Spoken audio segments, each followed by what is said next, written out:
Part B. In this part of the test, you will hear 6 different extracts. In each extract, you will hear people talking in a different healthcare environment. For questions from 25 to 30, choose the answer A, B, or C, which fits best according to what you hear. You will have time to read each question before you listen to the audio. Complete the answers as you listen to the audio. Now look at question number 25. Question 25. You hear 2 doctors having a discussion about chemotherapy for bladder cancer. Now read the question.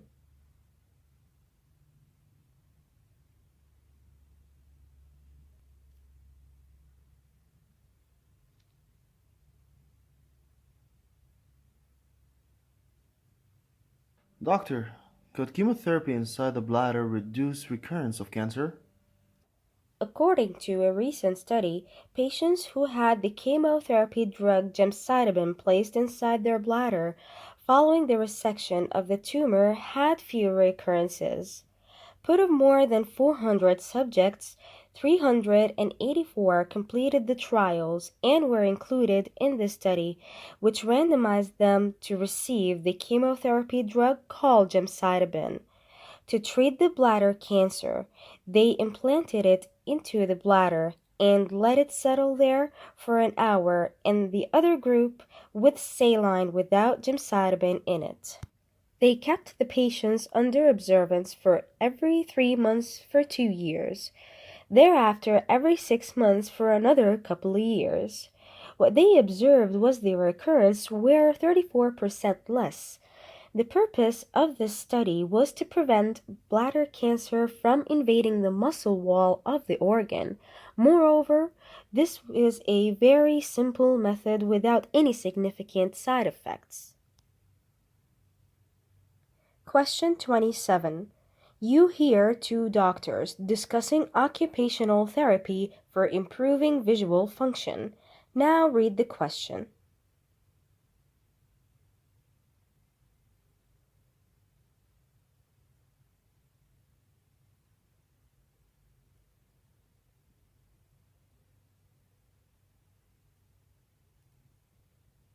Doctor, can visual function be improved through occupational therapy?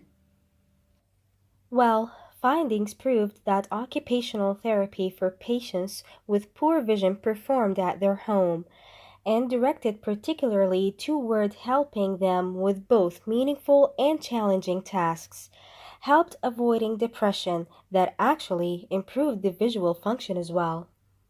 It was observed that those with milder visual impairment actually performed much better on these questionnaires after the occupational therapy group, whereas those who were in the supportive therapy attention control group could not improve their visual function measures. Therefore, the occupational therapy role not only improved in some of these depressive symptoms, but also in this specific subset of patients with mild impairment did improve their visual function as well. The comprehensive approach to rehabilitation, including in-home occupational therapy for those with visual impairment, is the key to improving visual function.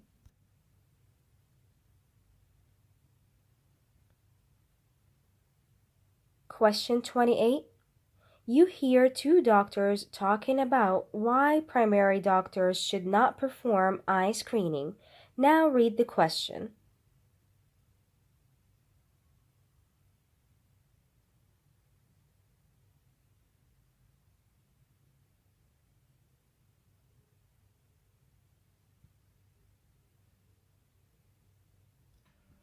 Doctor, why shouldn't the primary care doctor perform eye screening of the patients? Well, according to the recent recommendations of the United States Preventive Service Task Force, the primary care doctor shouldn't include a vision screening to the list of primary tests for his patient in his office. To know why vision screenings may not trace out the precise vision impairment, we need to look at the factors that can restrict the effectiveness of the results. Many vision screenings are performed only for distance visual acuity, and it does not give any indication of how well the eyes work together or focus up close. It also does not give any detail about the eye health. Although certain screenings may include a plus lens test for farsightedness and eye coordination tests, even these screenings will often fail to detect many vision defectiveness. Often, a vision screening is conducted by primary doctors or administrative personnel who have little training, who haven't the complete knowledge to assess screening results, even if the screenings are performed in pediatricians or primary care physician's office. The scope of vision screening may be restricted by the type of lab equipment.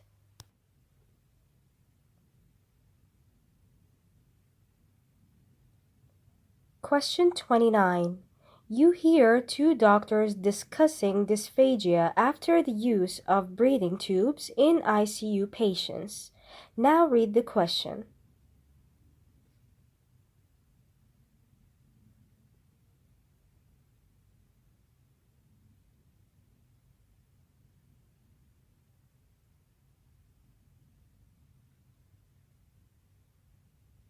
Hello, doctor. Is trouble swallowing common following use of breathing tube? Breathing tubes are meant to save lives, and they are often used for critically ill patients as well as during various surgeries. However, using breathing tubes has a side effect of difficulty in swallowing called dysphagia. In the ICU, patients had breathing tubes down their throat, typically more than 48 hours, will have a minor difficulty of swallowing and some voice problem as the tube is pulled.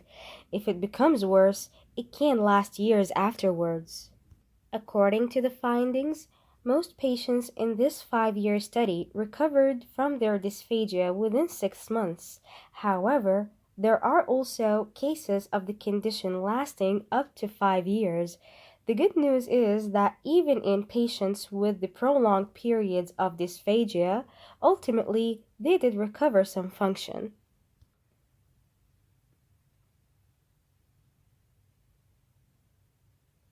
Question 30. You hear two doctors talking about risk factors for kidney donors. Now read the question.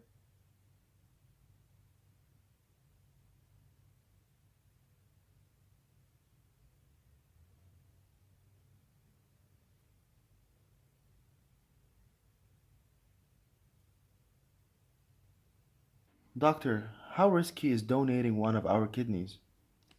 Well, there's an online risk tool to calculate the long-term risk of end-stage renal disease in people who are willing to offer kidney donation.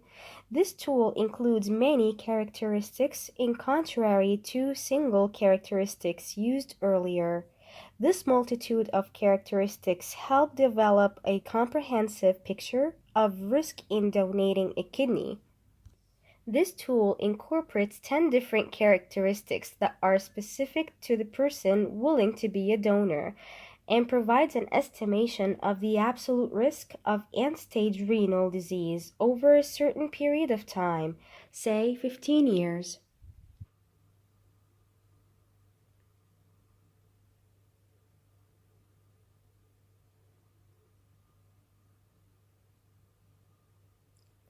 That is the end of Part B.